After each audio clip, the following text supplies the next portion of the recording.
subject to discuss, especially when it comes to India and the UK. India has a rich tradition and a deep culture, and we're the only pre-Bronze Age culture that is still alive. Ancient traditions that have stood the test of time and are still here. We truly can inform the world a lot through our experiences. The UK is at the heart of the Anglosphere, which is by far the most influential cultural sphere across the world today. And collaboration between India and the UK can create opportunities that can impact the world for decades. And this is what we hope to discuss through this panel. But before that, if I could request my panelists for opening remarks. Dr. Vinay, if we could begin with you. If you have thoughts on this. Well, I think the subject is such an important subject, especially about India-UK relations. But I have some doubts or maybe some reservations, because cultural economy is okay, but creative industry, I think perhaps we have to find some different term, because industry is all about market, industry is all about mass production, and at times markets shape industry, but industries also try to shape some markets. That is also true. And creativity, I believe, is something about all these things, because culture, as I understand, as a student of culture, culture is the fountainhead of creativity. All the creative performances, whether in the field of music, dance, movies, theatre, or even literature for that matter, the inspiration comes from your culture. And culture is, as some people may think about, I think culture is not a kind of an artificial construct. It is there in your body politic, because culture has something to do with your identity and your approaches, your commitment to some set of values, and all these things in a way shape the idea of culture. And therefore cultural economy is important. Whether creativity, whether the term industry could be really used talking about creativity, I have some doubts. But beyond that, I believe, and that is the last point I would like to make, that insofar as India-UK relations, and as the British Council has rightly titled it as season of culture, and we both the countries together, I believe there are a number of things which naturally make us partners of each other. Our commitment to democracy, both the countries being civilizational cultures for that matter, and although we may not say all the time about shared history and shared traditions, because a number of things are there, but still our approach towards the future of humankind, I believe, is common. And therefore there are a number of ways through which we can take this partnership further. The sky is the limit. Thank you. Thank you so much, Dr. Vinay. Caroline, if you have any opening remarks to make, please. Very interesting to hear you raise that subject about whether culture can be an industry and the creative industries, because it is a very live debate, as you know, and I think our work is in the British Council, which is global. We see different attitudes around the world to the concept of creativity being an industry. So our work, we've been working we've worked throughout all of our history as the British Council in building cultural relations. That's what we do through the arts, through English, and through education. We have a particular branch of work that's called the creative economy, which was a work we started about 20 years ago. And that was in recognition that the UK was, I think, the first country in the world to really quantify this idea of the creative economy, the creative industries. There was a very important piece of mapping done in 1997 by DCMS, which actually started to look at the different sectors that make up the cultural and creative industries. So performing arts and theatre and literature, as well as music and fashion and film, and what they now call the glam sectors, which is a phrase I've only just recently come across, which is galleries, libraries, archives, and museums. So that piece of work, which happened now in 1997, is still really the blueprint. It's flexed over the years, but we've done a lot of work in the last 20 years in sharing that kind of methodology and sharing those definitions with the places we work in to help actually increase understanding of the role of the cultural and creative industries in terms of not just economic development, but all the other things that are central to the Sustainable Development Goals. For example, empowerment of women, greater inclusion, alleviation of poverty, innovation, and well-being. Because I think, to your point, this idea of what does culture, what does it give us? It not only gives us a way to express ourselves and our thoughts and feelings and create connections, but that's also that sustains your well-being and your life and your community. So it's important not just in those pure economic terms, and I would like to think, I hope, that the work that we do in the British Council to champion this really makes that point, that it's not just about, pounds or rupees, or it is actually about everything else, the stuff that makes us human, and this is why it's important. And through doing that work and the work that we've been doing in India, I think it's sort of, well, you've got the data, you've got the facts, so what? You can see this is important, so what? And a lot of the work we are then doing is, really talking to people, talking to the people that we have access to in the British Council, because we're very fortunate to have access to people in very influential positions. But also we have lots of networks of artists and artistic organisations. So about really making the case for the cultural economy and what it means to thrive and survive and flex and develop and grow. So that's why these conversations are really important. Thank you. Sanjeev, if you had any opening remarks or thoughts on, I thought you made an interesting point.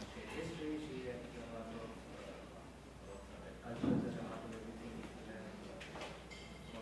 Sure. Thanks, Amish. First of all, thank you very much for inviting me to be here, and also to the other two members of the Trinity, both British Council and the India Global Forum. Thank you very much. So, yes, I think this is obviously a very important topic in how we reimagine all of these at our 75 years of independence, particularly in the context of a UK-India relationship. But before I go any further, I do want to get one thing out of the way, in a sense. This whole idea of a shared history, and as Vinay also pointed out, this term is very often thrown about in these forums where UK and India are involved, but you have to understand that this is a somewhat problematic term for, at least from the Indian perspective. The history may be shared, but the experience and memory of it is not shared. And that is, so therefore, very often when this term is used, and I hear it a lot, it is very problematic. So I just wanted to point that out. I also want to point out that when we do use the word shared values, there too, while we are happy to share those values, and we do share many of those values, we would like to arrive at what those shared values is through conversation, not through imposition. We don't like to be told what those shared values are. I just want to get that out of the way because it leads to a significant amount of awkwardness before we can proceed. Now, as far as the creative industries is concerned, personally I don't have any problem with the use of the term. I'm an economist after all. But my own feeling here is that the basis of that has got to be, especially in the case, at least from an Indian perspective, a lot of it from looking at, thinking about these things from a very 21st century perspective, not nostalgia about the Raj or something like that, which often tends to get into this.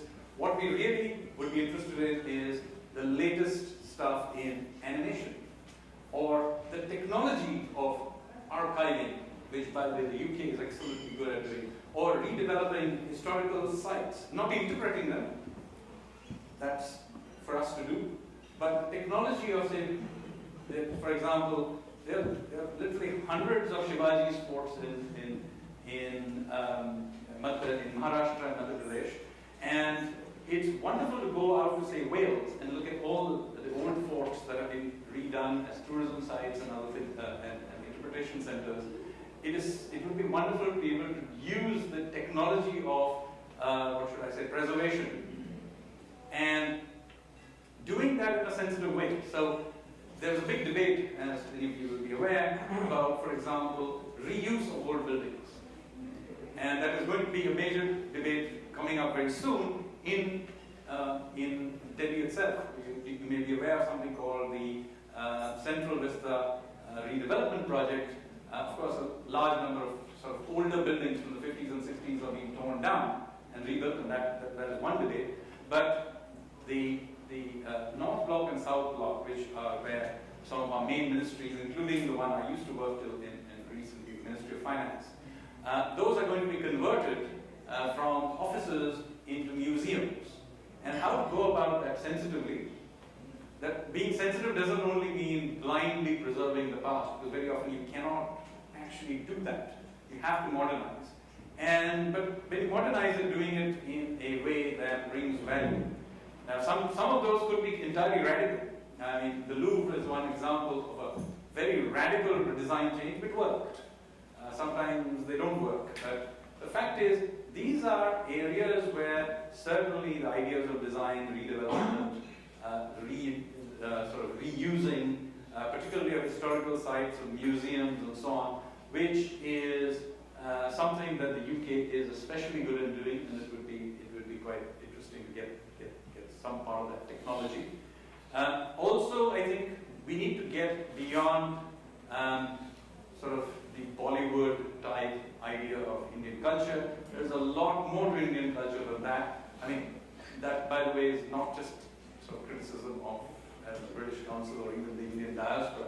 Even in India ourselves, we have Bollywoodized our culture in many ways. So I think there is now a big sort of movement in India to go back and rediscover, rebuild on some of these old things. Not just to rediscover it, I would say even to reinterpret it and modernize many of these, whether it's religious rituals or dance forms and so on. And there's a lot of interest young Indians are taking in this. But of course, that is something in which we would love the rest of the world to also participate in, re-understanding a modern India, which is proud of its civilizational past, but at the same time wants to move into the, not just the 21st, but also even thinking of the 22nd century. Finally, I would say that when we think of creativity and culture, I think we need to interpret it slightly more widely. There is a lot of things, it's not just about, creativity is not just cultural creativity. Creativity can happen in a wider landscape. And I'll give one example before I stop. Sports, for example. Everybody knows about cricket and IPL and innovations that have happened there. But what about other sports? There are many other sports where interesting things can be done. India, historically, other than cricket, has not been known as a particularly sporty country. But that is very rapidly changing. India, literally out of thin air, has begun to do well in all kinds of sports where never heard of India in the past. And I'm not just talking about hockey, many other sports. And those are also becoming industries. They're getting professionalized, the way they are sort of put through the mass media, how events are organized. All of these are getting very rapidly upgraded. Again, an area that Britain has historically been at the cutting edge of that. Today, we are here in the week, I believe, Wimbledon gets going, or will be shortly getting going. Formula One. Many of these things, should be sort of attempted in India, and there can be a very good partnership between the UK and India on many of these things. Conversely, there are many things that India can do in the UK as well. So let me stop here, because I think let's have a conversation. Sure. Fascinating. If I may request out from the staff to just give glasses of water to the guests. If someone can do that, please. Thank you. Vinay, just building on someone Vinay, just building on what Sanjeev said and some of our earlier conversations. Do you think that for a country of India's scale, we have an economy almost as big, if not bigger than the UK now, are we culturally underperforming?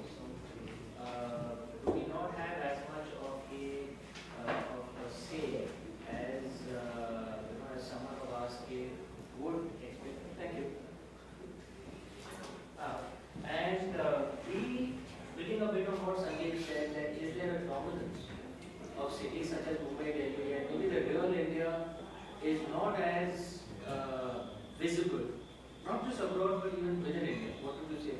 Well, I think globally we see the trend of some kind of straitjacketing everything, or as what Thomas Friedman said, flattening of the world. And therefore everybody wants to ape something which is considered as superior. And while India definitely is away from this, it has kept itself very resolutely, I would say, away from this flattening kind of process. But yes, what Sanjeev has said is true, because not entire India is presented when we talk about the culture of India, the identity of India, history of India, and so on and so forth. So naturally there are several areas about which perhaps the global community doesn't know, and unfortunately it doesn't know that it doesn't know. So I believe we have to project, I mean, when we say India or Indian culture, even in ICCR, there was some kind of a thinking in the previous era that it's only about music and dance. Why? It's also about our culinary and cuisine traditions. It's also about our craftsmen, very creative, I mean, people, our traditional crafts for that matter. So all these things make the idea of culture. And therefore, when we talk about culture, all these things require to be given presentation, they require to be, accommodated, and not just insofar as the various facets are concerned, but the regional varieties as well. Culture is not about just whatever happens in, let's say, Chennai, Mumbai, Kolkata and Delhi, but also Guwahati, also for that matter Trivandrum or Srinagar.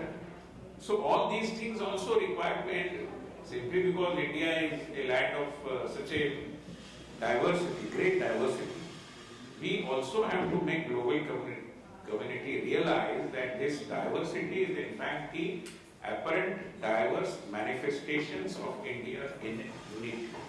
Unfortunately, traditionally we are harping so much on diversity. Yes, we respect diversity, but diverse not, we are united not because we are diverse. We are diverse because essentially we are one people.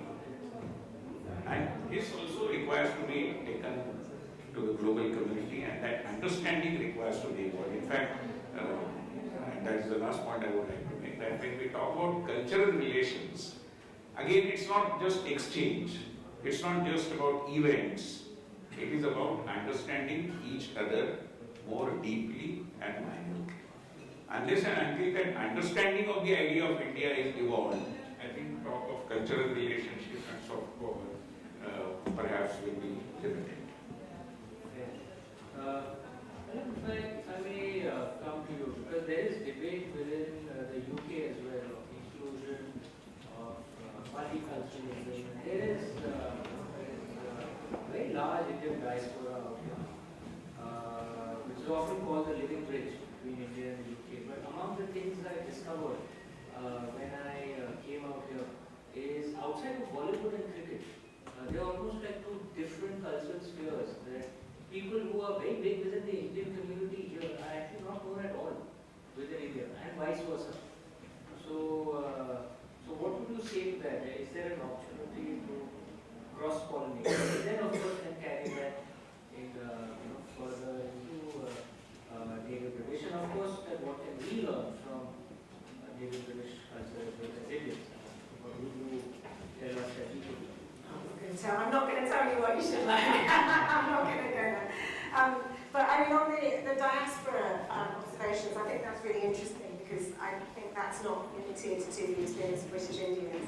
That's the same for people from Britons of Nigerian heritage, or Ghanaian heritage, or Chaldean heritage. There is a very particular context and a particular culture around diaspora communities. And I think it's important to reflect that, because I think that tells a narrative as well of a story of identity, a story of how developed in a particular set of circumstances.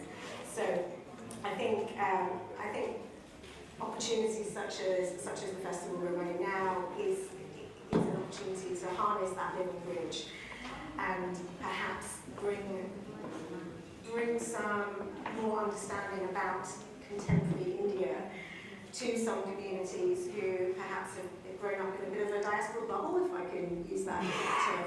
As I say, I don't think it's just restricted to the British Indians at all, and I think there's been some interesting work around this.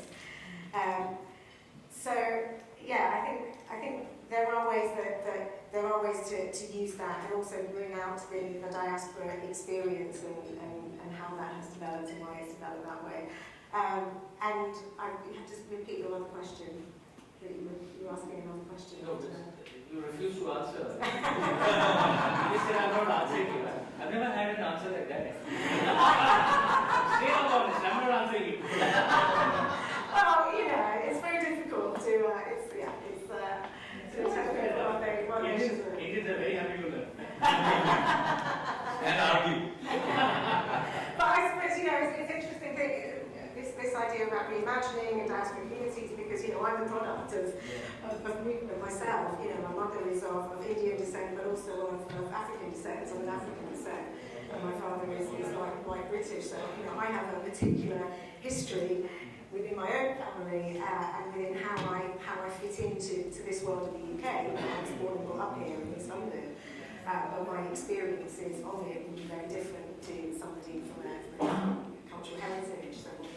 So the idea of identities and shifting identities, and I'm, you know, personally and professionally very, very interested in that concept of new narratives and narratives shifting in different perspectives, and what obviously what the arts and culture can bring to that, and particularly around innovation and how we can use technology to create new shared experiences based on stories of the past and narratives of the past. And I think there's some really exciting opportunities to do that through programs such as this, and through some of the partnerships that we've built through the Imagine India season, with about 40 different partnerships with different arts and cultural organisations across the nations in the UK and within India.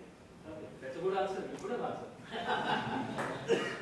Sanjeev, I'm going to come to you because one of the interesting insights I got from here, that London is of course politically important within the UK. The UK is a close partner of India. But there was this insight that I was given that London as a city in the cultural sphere is phenomenally important, even beyond the UK. So cities such as London, New York, LA, they carry weight across the entire world. So what one does in London is often not just about the UK, it actually cascades down to the entire world. How should this impact Indian conversations or cultural conversations about the world? So London specifically. So that it cuts both ways. First of all, it is true that London is disproportionately important in the global cultural space. There is no doubt about it. And it's not a new thing. It established itself over several centuries, and even it has had a big impact in the last few decades in music, color, drama, but also in how news narratives are set. So in the media and so on. So London is London in its own right, and so in some ways it is a place that we need to engage with to get our own story out, and also to get new ideas and so on.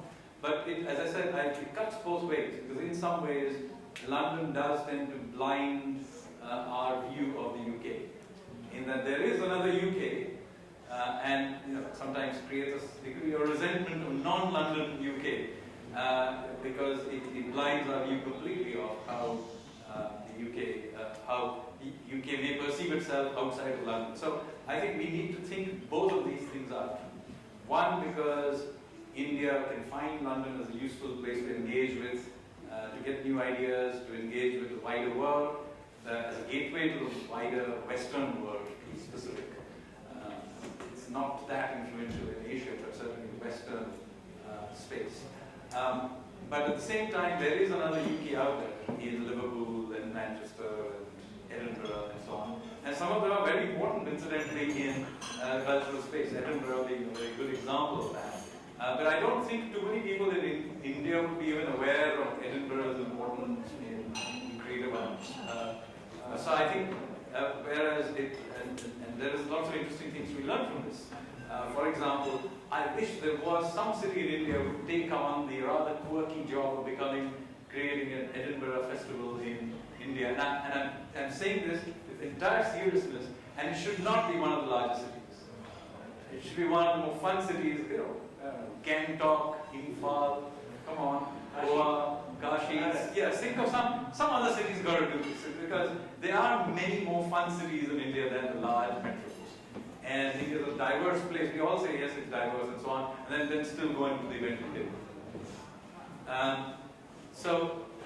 And some of these cities are actually physically beautiful places with interesting histories.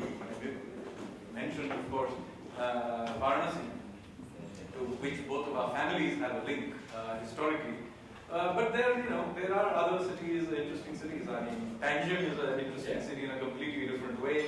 Many of our mountain cities are beautiful in their own complete way. And then there are cities all along our coast, long coastline. Pondicherry is another interesting place, and so is Visakhapatnam. So I think, here is an idea for a British Council: create the equivalent of a quirky place to do quirky, creative things. Not in industry. In India, we have quirky people in our own way. Maybe you could think of Allahabad in a non-Kumbh year, because Kumbh year is busy, but even the idea of a Kumbh Mela is so quirky. Yeah. Kumbh Mela, for those who don't know, the number of people who come to the Kumbh Mela within a period of a month and a half, some 20, 30 more than million. the population of Japan. More than the population of Japan, and that's how massive. Yeah. Individual days you may get 20, 30 million people turning up.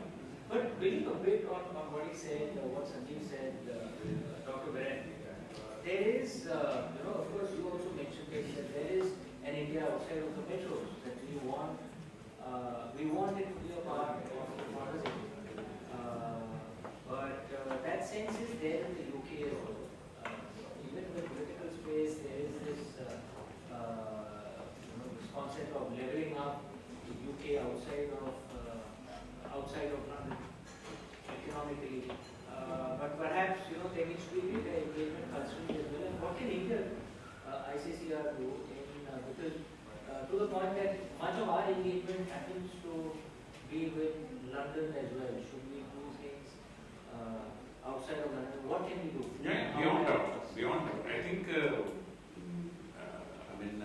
although internet has given us a sense that we can know each thing and everything in no time, that is true.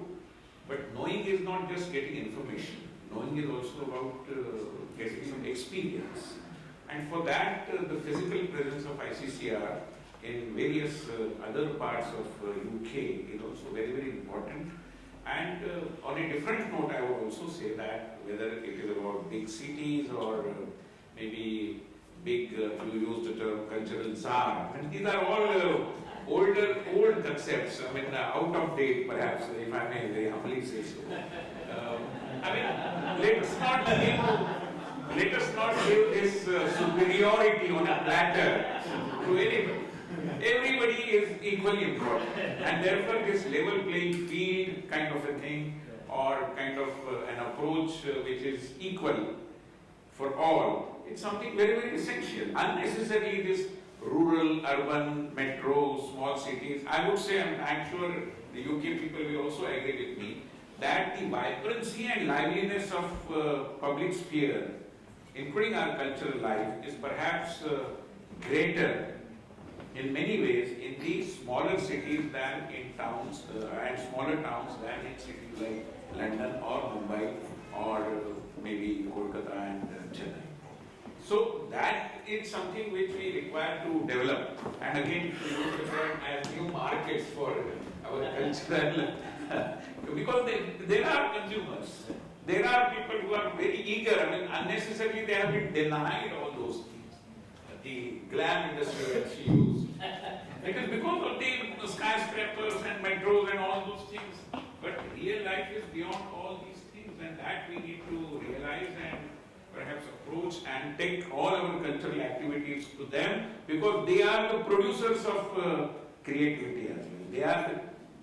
Perhaps they are more creative because their real life experiences are something which are very genuine, unlike the urban kind of society that we have. Yeah, very true. Ishita, if I'm running out of time, if you could just wave your hands or point a finger at me to run out or something like that would be helpful. Caroline, if if one thing just build on the conversation, among the things that gets debated often is that culture can help build bridges where politics or economics may have caused issues. But at times what tends to happen, and you can be careful if you want to answer this, completely understand.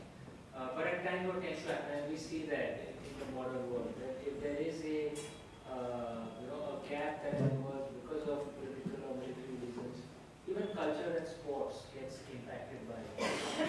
What would you don't have to get into specifics, but what would your stand be on this? That should cultural and sports people keep working at trying to build bridges, or is there a larger atmosphere that we must honor when you stand on this? I mean, this is. And you know what I'm referring to, but Yeah, I think, what's the role of the artist, what's the role of the culture producer? Quite often it's to speak their truth, and it's to speak to tell their stories, And through storytelling, you build engagement, you build relationships, and ultimately we're talking about trust. It's the business of trust and trust. So should that be instrumentalized in order to do that? Can that be instrumentalized? I think that's very dangerous when you get to that. When you get to those kind of questions, I think what we certainly try to do as the British Council, and bearing in mind that we are operationally independent, even though we work, alongside the UK government, is to create those opportunities for artists, for cultural organisations to speak their truth and to build those relationships with others. And then what comes out of that is something that probably can't be measured in the short term, because that's again something that politics is much more short term in terms of the difference. We always say at the British Council what we do in cultural relations is different from cultural diplomacy, because we are in it for the long term of cultural relations. And in some cases where diplomacy has broken down, we will still be there trying to build the seeds for cultural relations, because that's the joy. I hope you noticed I structured the question very carefully. Sanjeev, I have the last question. We are kind of running out of time, because in your answer, the first answer, you had said that there are, you gave some examples of things that India can learn from UK, tech, and there are things that you said India could also perhaps share with the UK in terms of cultural experience. Do you want to expand on that second one? So let me actually add something to the question you asked Carol. There was embedded in there some sort of sense that all those politicians and businessmen are sort of suspect, all these artists are innocent chaps. And let me say that a lot of art is very political. And there is such that cultural appropriation or cultural hegemony are real things. So, it's not like cultural collaboration is an entirely problem-free area. So just so I make sure. And so these are partnerships that need to be examined with exactly the same lens that we examine political economic hegemony. Having said that, yes, there are. So to now come to your question to me, yes, there are many interesting things that India should be able to do in the UK, and I'm going to go back to this point, that, and this is really an India problem in some ways, but it is also a problem for the rest of the world, is that we have ended up interpreting ourselves to the rest of the world through essentially Bollywood and in cricket-playing countries through cricket. And we need to get on with it. But even to the extent we do things outside of that sphere, we've kind of fossilized ourselves. I mean, yes, Rabindranath Tagore was undoubtedly a great poet, and as a Bengali, very proud of him. But there are surely young, new Bengali poets of today, who are the great writers of today. and we need to project this out in a much more aggressive fashion. That works both ways. Yes, it would be wonderful if British Council can take that up to look at new writers, new ideas, new things. One thing, yes, I mean there is a 5,000-year history of culture to project, but there's also completely brand new things that are happening. I mean, you yourself are at the cutting edge of one of these things as India's highest-selling writer. And in yourself, you have in some ways done this. Modernized the telling of Indian mythology. This is absolutely, and literally, there is an entire generation of Indian children who have grown up reading your books and know Indian mythology through you. And sure, it's not a literal sort of telling of how it was in our ancient texts, but many of them have got interested in the subject and have now gone on to read the original texts. So I think there is something to be said about today's India that we need to project outward. So I think that is something I'm very, very keen on doing, and this is also similarly true for other areas as well that I'm particularly keen on, non-cricket sports. So that's why I think we need to get on with today's India. Today's India has lots of interesting things going on, and obviously mentioned these, but also things which are critical technologies. India is a major center for animation, for example. Many of these Hollywood animations that you see are actually made in India. And occasionally, if those Indians watching it will catch sort of inside jokes in some of these animation programs. But so I'm just saying that there is a today's 21st century India that story needs to be told. We don't have to always go back to what was or what we inherited. I thought it was a fascinating discussion. I should add, when Sanjeev speaks of sports outside of cricket, it's not just talk, it's within his family as well. His son is here, who's actually a martial arts competitor. MMA fighter, mixed martial arts. Mixed martial arts fighter. So those of you who want, I think 15th of July, right? Yeah. So you can come and watch him fight in Crystal Palace Sports Stadium on 15th of July. But fascinating conversation. Rarely do you find an opportunity to listen to brilliant intellectuals who are also at the top of organizations who can implement those ideas. Dr. Vinay Sahasrabuddhe, President of ICCR, my apologies sir for using ICCR, I will take it back. We have become so accustomed to one can understand, but I think we need to change. Caroline Meaby, Director Arts Network of the British Council, that is all that you do for engagement between India and the UK. Sanjeev, Sanyal, one of India's finest historians, economists, brilliant